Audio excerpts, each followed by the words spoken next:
Seed technology का next lecture है foundation and certified seed production of important vegetables part third. महत्वपूर्ण सब्जियों का आधार व प्रमाणीकृत बीज उत्पादन भाग 3। तो इस लेक्चर के अंदर हम कुकुरबिट्स जो सब्जियां हैं उनके आधार व प्रमाणीकृत बीज उत्पादन के बारे में पढ़ेंगे। तो सबसे पहले कौन कौन सी सब्जियां या वेजिटेबल्स हैं कुकुरबिट्स के अंदर जिनके बारे में हम लोग पढ़ेंगे यहाँ। तो इसमें आएगा कद्दू, लौकी, तुरई, स्पंज लौकी, खीरा, पेठा, परवल, टिंडा, चिचिंडा, करेला, खरबूजा और तरबूज। तो आधार व प्रमाणीकृत बीज उत्पादन या foundation and certified seed production की बात करें तो लेक्चर नंबर 4 में हमने इसकी सामान्य विधि या जनरल प्रोसीजर जो है foundation and certified seed production का वो एक्सप्लेन किया था या प्रदर्शित किया था। तो सभी कुकुरबिट जो सब्जियां हैं या वेजिटेबल्स हैं इनके लिए सभी स्टेप्स लेक्चर नंबर 4 के समान रहते हैं, ठीक है। लेकिन कुछ जो स्टेप्स हैं या चरण हैं वो परिवर्तित हो सकते हैं और वही स्टेप्स इस लेक्चर के अंदर प्रदर्शित किए गए हैं। तो इनको हम लोग एक एक करके डिस्कस करेंगे। सबसे पहले पृथक्करण दूरी या आइसोलेशन डिस्टेंस की बात करें तो जितनी भी कुकुरबिट्स सब्जियां हैं उन सभी फसलों के अंदर जो कि पर परागण होता है, यानी कि ये क्रॉस पॉलिनेटेड या पर परागित फसलें हैं, इसलिए इनमें जो पृथक्करण दूरी है सभी कुकुरबिट वेजिटेबल्स के अंदर वो समान रहती है। फाउंडेशन सीड प्रोडक्शन के लिए 1000 मीटर 1000 मीटर और सर्टिफाइड सीड प्रोडक्शन के लिए 500 मीटर का जो आइसोलेशन या पृथक्करण है वो रखा जाता है। बुआई या सोइंग की बात करें तो कुकुरबिट सब्जियों में जो टाइम ऑफ सोइंग है या बुआई का समय जो है और सीड रेट यानी बीज दर जो है वो फसल के प्रकार के अनुसार यानी टाइप ऑफ क्रॉप के अकॉर्डिंग चेंज हो सकती है। तो ये अलग अलग कुकुरबिट क्रॉप्स में अलग अलग रहता है, जैसे हम लोग देखते हैं इसके अंदर। कद्दू या पंपकिन की बात करें तो इसमें फरवरी मार्च फेब मार्च के अंदर इसकी सोइंग या बुआई की जाती है और बीज दर जो है इसके अंदर 5 किलोग्राम प्रति हेक्टेयर जो है वो रखी जाती है। लौकी या बॉटल गार्ड की बात करें तो इसमें सोइंग का टाइम जनवरी से मार्च के बीच में है और 5 से 6 किलोग्राम प्रति हेक्टेयर इसमें बीज दर रखते हैं। तुरई की बात करें रिज गोर्ड तो इसकी बुआई जून जुलाई या जून जुलाई के जो मंथ है उसके अंदर की जाती है और 3 से 4 किलोग्राम प्रति हेक्टेयर इसमें बीज दर रखी जाती है। स्पंज लौकी की बात करें या स्पंज गार्ड जिसको बोलते हैं उसमें तुरई के समान ही है, जून जुलाई में ही इसकी सोइंग होगी और 3 से 4 किलोग्राम प्रति हेक्टेयर इसमें बीज दर रखी जाएगी। खीरा या कुकुम्बर की बात करें तो जनवरी से मार्च के बीच में इसकी सोइंग या बुआई की जाती है और 2 से 3 किलोग्राम प्रति हेक्टेयर बीज जो है वो यूज़ किया जाता है। पेठा या लॉन्ग मेलन की बात करें तो इसमें फरवरी से मार्च के बीच में इसकी बुआई की जाती है और 2 से 3 किलोग्राम प्रति हेक्टेयर जो बीज दर है इसमें रखी जाती है। उसके बाद परवल या पॉइंटेड गॉड की बात करें तो जनवरी से अप्रैल के बीच में इसकी बुआई या सोइंग की जाती है और 250 से 300 ग्राम प्रति हेक्टेयर इसमें बीज दर या सीड रेट जो है वो रखी जाती है। टिंडा या राउंड गॉड की बात करें तो इसकी बुआई फरवरी से अप्रैल महीने के बीच में की जाती है और इसमें बीज दर 4 से 5 किलोग्राम प्रति हेक्टेयर रखते हैं।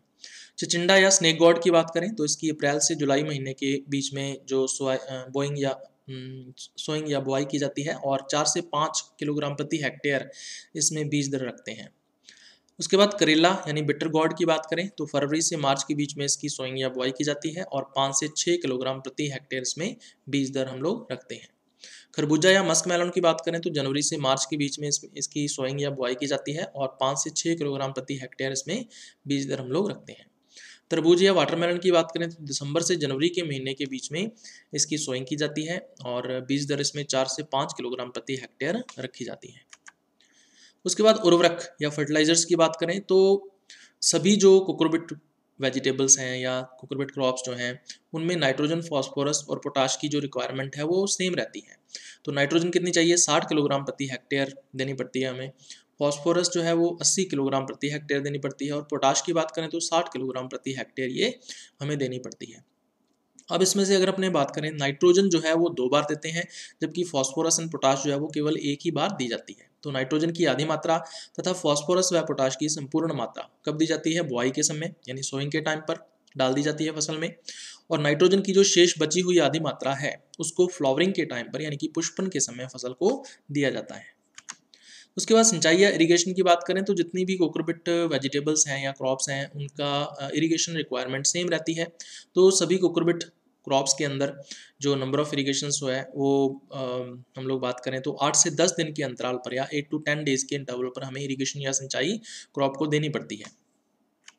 उसके बाद पादप सुरक्षा या प्लांट प्रोटेक्शन की बात कर लेते हैं। तो इसको 3 पार्ट्स के अंदर डिवाइड किया जाता है। सबसे पहला है खरपतवार नियंत्रण या वीड कंट्रोल, दूसरा है रोग नियंत्रण या डिजीज कंट्रोल और तीसरा है कीट नियंत्रण या इंसेक्ट कंट्रोल। तो इनको एक एक करके हम लोग डिस्कस करते हैं। सबसे पहले खरपतवार नियंत्रण या वीड कंट्रोल की बात करें तो जितनी भी कुकुरबिट वेजिटेबल्स हैं या क्रॉप्स हैं उनमें किसी विशेष खरपतवार नाशी के छिड़काव की आवश्यकता नहीं पड़ती है। तो इसमें अगर हम खरपतवारों को नियंत्रित करना चाहते हैं तो हमें निराई गुड़ाई यानी होइंग एंड वीडिंग जो है वो टाइम टू टाइम फील्ड के अंदर करते हैं। ठीक है, तो किसी भी खरपतवार नाशी या वीडिसाइड का यूज जो है वो हम लोग इसमें नहीं करते हैं। दूसरा है रोग नियंत्रण या डिजीज कंट्रोल। तो जितनी भी कोकोरबिट क्रॉप्स हैं उनमें लगभग सेम टाइप की डिजीज जो है वो अफेक्ट करती हैं क्रॉप को। तो सभी कोकोरबिट्स के अंदर कौन कौन से रोग हो सकते हैं? पाउडरी मिल्ड्यू हो सकता है जिसके नियंत्रण के लिए कैराथेन का छिड़काव किया जा सकता है। डाउनी मिल्ड्यू हो सकता है जिसके नियंत्रण के लिए हम लोग डाइथेन M45 का छिड़काव जो है वो करते हैं। विल्ट जो है वो भी काफ़ी प्रभावित करती है कोकोरबिट वेजिटेबल्स को। तो इसके कंट्रोल के लिए थायरम और एग्रोसन जीएन जो है इसका छिड़काव जो है वो किया जा सकता है। इसके अलावा मोज़ेक जो है जो कि एक वायरल डिजीज़ है, तो मोज़ेक के नियंत्रण के लिए रॉगिंग करते हैं टाइम टू टाइम और डाइमैक्रोन का छिड़काव या स्प्रे जो है वो की जाती है। उसके बाद कीट नियंत्रण या इंसेक्ट कंट्रोल की बात करें तो सभी जो कोकोरबिट क्रॉप्स हैं या कोकोरबिट फसलें हैं उनमें लगभग सेम टाइप के जो इंसेक्ट पेस्ट्स हैं वो डैमेज करते हैं क्रॉप को। तो इनसे बचाव जो है वो भी सेम टाइप का रहता है। सबसे पहले red pumpkin beetle, fruit fly और बग्स, इन तीनों के नियंत्रण के लिए हम लोग सेवन का जो स्प्रे है वो टाइम टू टाइम करते हैं। कट वर्म्स की बात करें तो इनके नियंत्रण के लिए एल्ड्रिन का स्प्रे जो है वो किया जाता है। एफिड्स के कंट्रोल के लिए डाइमैक्रोन का जो स्प्रे है वो किया जाता है। तो ये था अभी अपना आज का लेक्चर। हेलो स्टूडेंट्स, अगर आप बीएससी एग्रीकल्चर के सभी सब्जेक्ट्स के हिंदी व इंग्लिश में नोट्स लिखित में चाहते हैं तो इसके लिए आपको एक वेबसाइट पर जाना होगा। इसके लिए आपको गूगल में सर्च करना होगा प्लांट ब्रीडिंग 2010, जिसमें कोई भी स्पेस आपको नहीं रखना है। तो हम लोग सर्च करते हैं प्लांट ब्रीडिंग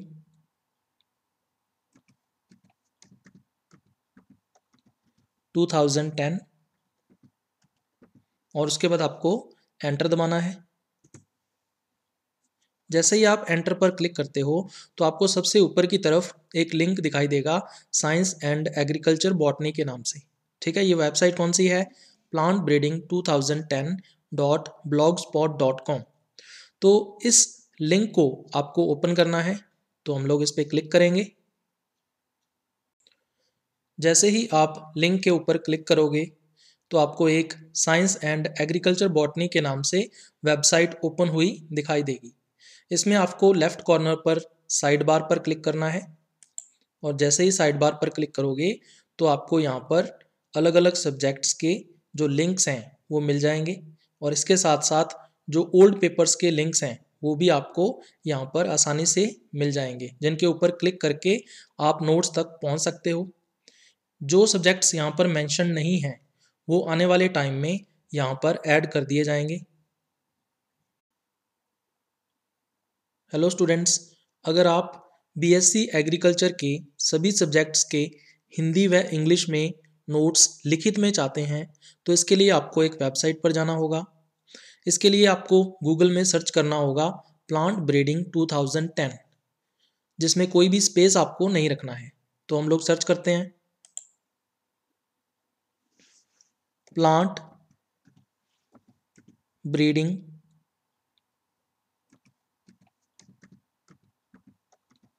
2010 और उसके बाद आपको एंटर दबाना है।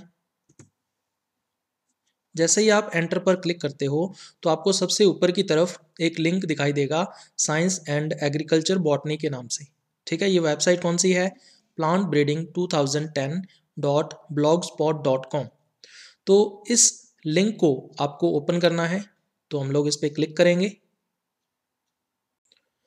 जैसे ही आप लिंक के ऊपर क्लिक करोगे तो आपको एक साइंस एंड एग्रीकल्चर बॉटनी के नाम से वेबसाइट ओपन हुई दिखाई देगी। इसमें आपको लेफ्ट कॉर्नर पर साइड बार पर क्लिक करना है और जैसे ही साइड बार पर क्लिक करोगे तो आपको यहाँ पर अलग अलग सब्जेक्ट्स के जो लिंक्स हैं वो मिल जाएंगे, और इसके साथ साथ जो ओल्ड पेपर्स के लिंक्स हैं वो भी आपको यहाँ पर आसानी से मिल जाएंगे, जिनके ऊपर क्लिक करके आप नोट्स तक पहुँच सकते हो। जो सब्जेक्ट्स यहाँ पर मेंशन नहीं हैं वो आने वाले टाइम में यहाँ पर ऐड कर दिए जाएंगे। हेलो स्टूडेंट्स, अगर आप बीएससी एग्रीकल्चर के सभी सब्जेक्ट्स के हिंदी व इंग्लिश में नोट्स लिखित में चाहते हैं तो इसके लिए आपको एक वेबसाइट पर जाना होगा। इसके लिए आपको गूगल में सर्च करना होगा प्लांट ब्रीडिंग 2010, जिसमें कोई भी स्पेस आपको नहीं रखना है।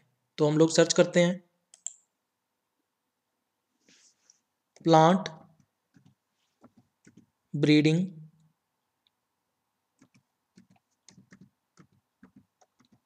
2010 और उसके बाद आपको एंटर दबाना है। जैसे ही आप एंटर पर क्लिक करते हो तो आपको सबसे ऊपर की तरफ एक लिंक दिखाई देगा साइंस एंड एग्रीकल्चर बॉटनी के नाम से। ठीक है, ये वेबसाइट कौन सी है? plantbreeding2010.blogspot.com। तो इस लिंक को आपको ओपन करना है, तो हम लोग इस पर क्लिक करेंगे। जैसे ही आप लिंक के ऊपर क्लिक करोगे तो आपको एक साइंस एंड एग्रीकल्चर बॉटनी के नाम से वेबसाइट ओपन हुई दिखाई देगी। इसमें आपको लेफ्ट कॉर्नर पर साइड बार पर क्लिक करना है, और जैसे ही साइड बार पर क्लिक करोगे तो आपको यहाँ पर अलग अलग सब्जेक्ट्स के जो लिंक्स हैं वो मिल जाएंगे, और इसके साथ साथ जो ओल्ड पेपर्स के लिंक्स हैं वो भी आपको यहाँ पर आसानी से मिल जाएंगे, जिनके ऊपर क्लिक करके आप नोट्स तक पहुँच सकते हो। जो सब्जेक्ट्स यहाँ पर मेंशन नहीं हैं वो आने वाले टाइम में यहाँ पर ऐड कर दिए जाएंगे।